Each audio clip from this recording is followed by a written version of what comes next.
Perkenalkan, kami dari kelompok 1 akan melakukan uji pengelompokan makanan. Yang pertama ada karbohidrat, protein, dan juga vitamin. Jenis zat dalam makanan. Pada praktikum IPA kali ini, kita akan membahas tentang pengelompokan bahan makanan, khususnya kelompok karbohidrat. Bahan makanan yang diuji meliputi tepung, kemudian ada kentang, biskuit, kemudian ada nasi, kemudian ada jagung, dan yang terakhir ada singkong. Kemudian uji makanan yang mengandung protein meliputi tempe, tahu, kemudian ada keju, susu, kemudian ada daging ayam, udang, dan juga kacang merah. Kemudian ada telur, dan yang terakhir ada ikan. Kemudian kita akan membahas tentang pengelompokan bahan makanan, khususnya kelompok vitamin. Bahan makanan yang diamati meliputi terong, labu siam, tomat, jeruk, wortel, kemudian ada buah naga, apel, sayur kol, dan buah pepaya. Kemudian pengelompokan bahan makanan khususnya lemak meliputi ikan, susu, kemudian ada margarin, kemudian ada santan, dan yang terakhir ada kacang.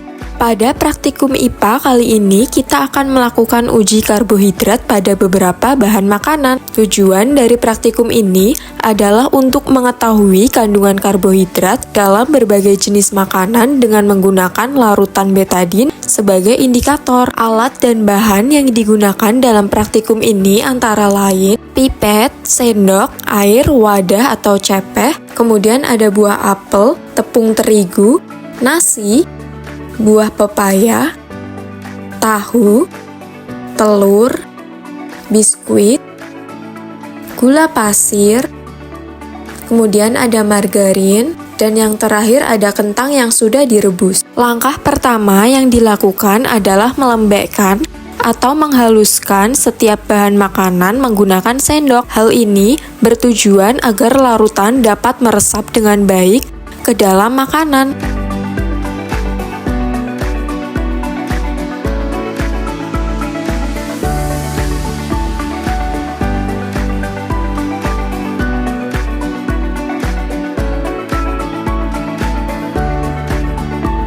Selanjutnya, teteskan larutan lugol atau betadin pada masing-masing bahan makanan menggunakan pipet.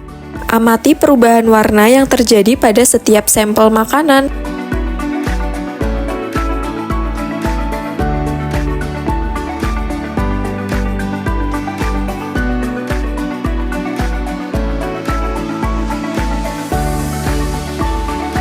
Jika bahan makanan berubah warna menjadi biru kehitaman, maka makanan tersebut positif mengandung karbohidrat, khususnya amilium. Jika tidak terjadi perubahan warna, berarti kandungan karbohidratnya sedikit atau tidak ada. Kemudian, praktikum IPA kali ini, kita akan melakukan uji lemak pada berbagai bahan makanan. Tujuan dari praktikum ini adalah untuk mengetahui kandungan lemak dalam bahan makanan dengan menggunakan metode sederhana, yaitu uji kertas buram dalam bantuan cahaya senter. Kemudian kita teteskan susu menggunakan pipet dan juga kita teteskan santan, kemudian air, minyak, kemudian buah pepaya yang sudah kita hancurkan dan juga seledri, kemudian ada singkong, kacang merah,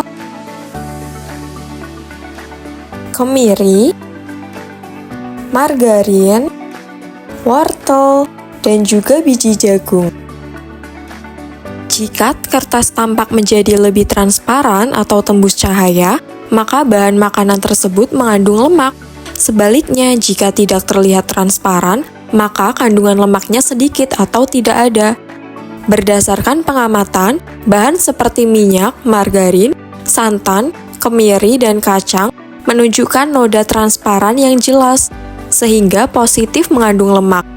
Sementara, bahan seperti wortel, seledri, biji jagung, pepaya, dan singkong menunjukkan hasil yang lebih samar atau tidak transparan. Dari praktikum ini, dapat disimpulkan bahwa uji kertas buram dengan bantuan cahaya senter dapat digunakan untuk mengidentifikasi kandungan lemak dalam makanan secara sederhana.